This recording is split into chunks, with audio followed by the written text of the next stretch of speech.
jid kita lakukan sabah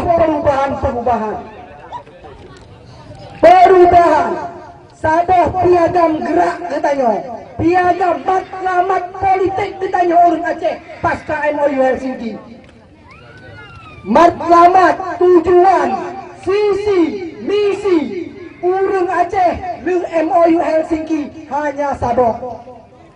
Pakiban cara MOU Helsinki jud diterjemahkan dalam undang-undang pemerintah Aceh, undang-undang Indonesia secara penuh bahwa tanya kebebasan atas tanah budaya. Dr. Aceh.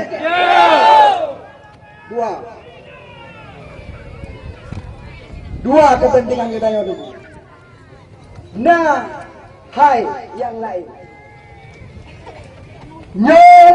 No statement. Pernyataan bakwan baru. Naku tidak ada TPS yang aman di Aceh. Tidak ada TPS yang aman di Aceh.